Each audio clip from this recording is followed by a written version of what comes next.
Welcome back. In today's MBTI and Enneagram analysis, we're going to be analyzing two characters, Rosalind Lutece and Robert Lutece, from BioShock Infinite. Before we get into this episode, remember there are spoilers, and if you want to not be spoiled, I suggest you play the game because the game's super awesome. So, who are these characters, you ask? Rosalind Lutece and Robert Lutece are the same character, but from parallel worlds. They play a monumental role within BioShock Infinite and the DLC Burial at Sea. Their influence caused all the actions within Columbia and Rapture to occur the way they did. But how? Well, we'll be exploring that within Rosalind and Robert's first function. And what function is that? Their dominant function is introverted thinking. The Luteces are exceptional examples of TI dominant users. They're objective, analytical, and often rely on subjective logic when investigating and experimenting. We'll be seeing those traits within the story of the Lutece twins. Originally, there was no Robert Lutece. It was only Rosalind. Her birth date and location are unknown, but what is known is that Comstock encountered Rosalind and took interest in her research. She was experimenting with atoms. He made a deal with her. He promised to fund her research if she could make his city float. Rosalind took the deal. And sometime later, after much experimentation, she could indefinitely suspend an atom in the air. This is where we see her use her TI function. She remarks, "Colleagues called my Lutece field quantum levitation, but in fact it was nothing of the sort. Magicians levitate. My atom simply failed to fall. If an atom could be suspended indefinitely, well, why not an apple? If an apple, why not a city?" Her reasoning completely makes sense. She's suggesting if an atom can be suspended, then you could suspend anything that is made of atoms, like a city. Her plan succeeds, and she continues experimenting with her Lutece field. This leads her to another version of herself, who is called Robert. She reaches out to him by manipulating a pair of quantum-entangled atoms. This allows them to communicate across space-time barriers through Morse code. Rosalind immediately reported her findings to Comstock, and he helped her build a device that could access other realities via tears. After she succeeded, she met Robert.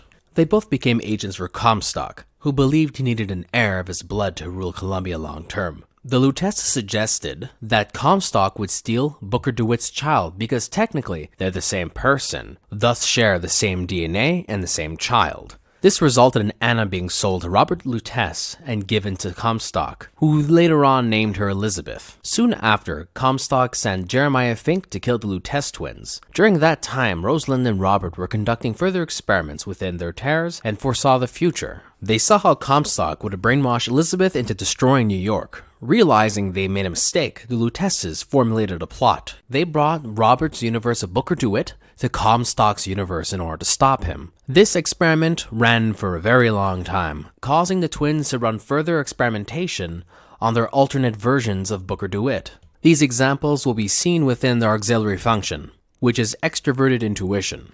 The Luteces present themselves as exaggerated, stereotypical any users, almost to the point where you would think it was their dominant function. Let's look at some traits that they share in relation to extrovert intuition. The brainstormers, scattered brain, possibility-driven, indecisive, contradicting, and always looking for hidden patterns and meanings behind ideas and people, even if it leads to nowhere. Odd, isn't it? What's odd? The fact that we sometimes... Finish each other's sentences? Exactly. It would be odder if we didn't.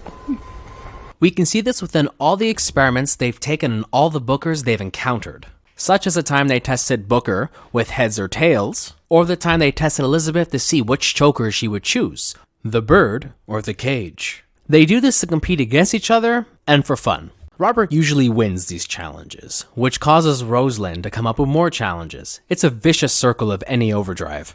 This leads to their hypothetical arguments, which can be seen in-game, such as the time our protagonists were on the gondola towards the Grand Central Depot, where the Lutece twins were debating whether or not they told each other that they knew Booker and Elizabeth would be there in that moment, while also debating about the semantics of words that haven't been created yet. Like I said, vicious circle of NE.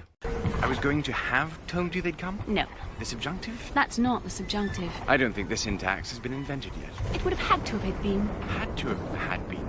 That can't be right. And when they're not debating or fighting, they can be seen using any reasoning to help Booker and Elizabeth. And here are two examples. Our first example occurs when Booker and Elizabeth find a dead Chen Lin. The Lutece twins make them realize that just because Chen Lin is dead in this universe doesn't mean he's dead in others. Therefore, they should try going to other universes. Heads. Tails. Dead. Alive. We have to go through to this other Columbia, but how? It's like riding a bicycle. One never really forgets. One just needs the courage to climb aboard.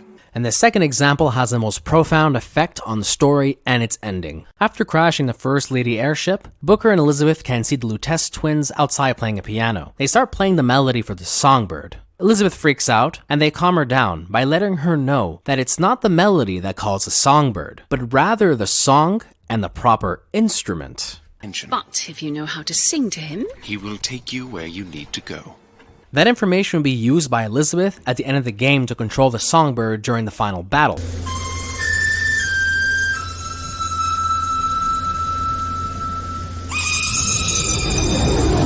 And used to destroy the siphon. That action guarantees Elizabeth her powers and allows her to stop Comstock from ever being born. This also allows her to kill the last remaining Comstock, in turn fixing the timeline the Luteces accidentally created when they reignited. Their tertiary function is introverted sensing.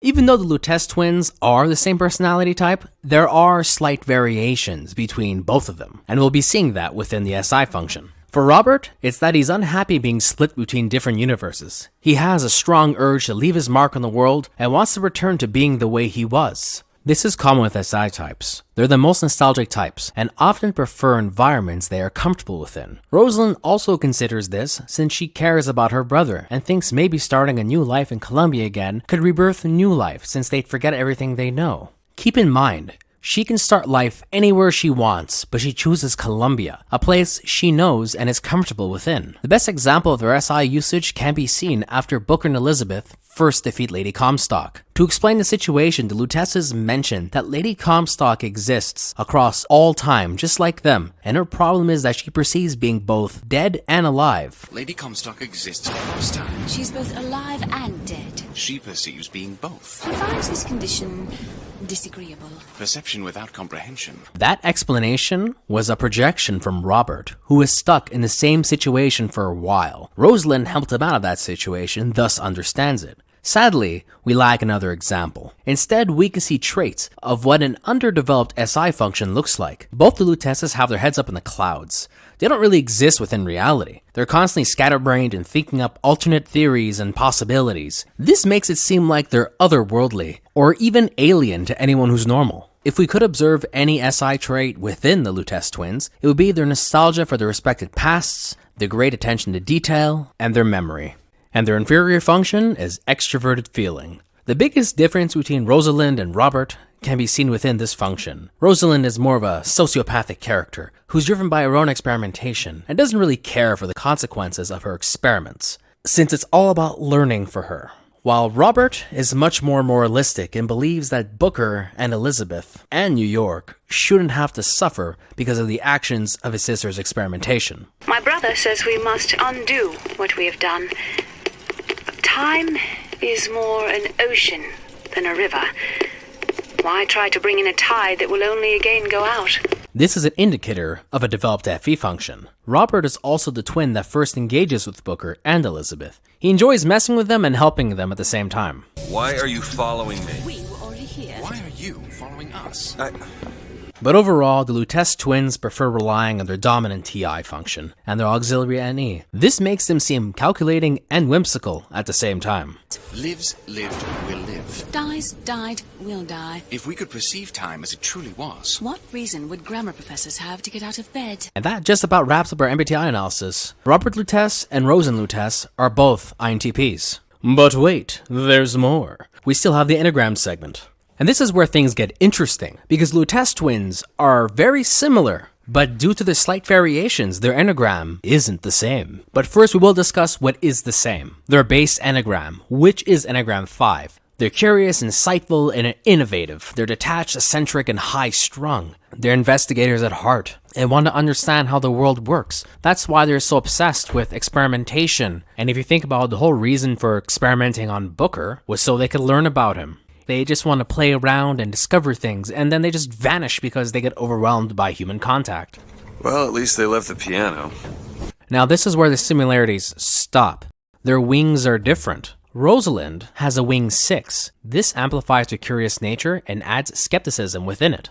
And in a way, it grounds her much more than Robert. While Rosalind is more concrete and unmoving, Robert is much more emotional. And that's because his wing is 4. This adds a sensitivity and a creativity to him, which can be seen in how he engages Booker and Elizabeth. But most of all, he cares about the pain and suffering he puts them both through. Because he doesn't think what Rosalind did was correct. He's happy he's united with her, but he's unhappy because he put others at risk. This is the whole reason why Rosalind is also helping, because Robert wants to help them. And that concludes that Rosalind Lutece is a 5-wing 6, and Robert is a 5-wing 4, who's quite healthy. Both are a little antisocial and a little whimsical, but that's just a side effect of their nature. After all, they're both alive and dead at the same time. And that just about wraps up our MBTI and Enneagram segments of this video. If you like what you see, feel free to subscribe, did subscribe, or you could did like, or liked this video. Have a very nice evening, day, or night.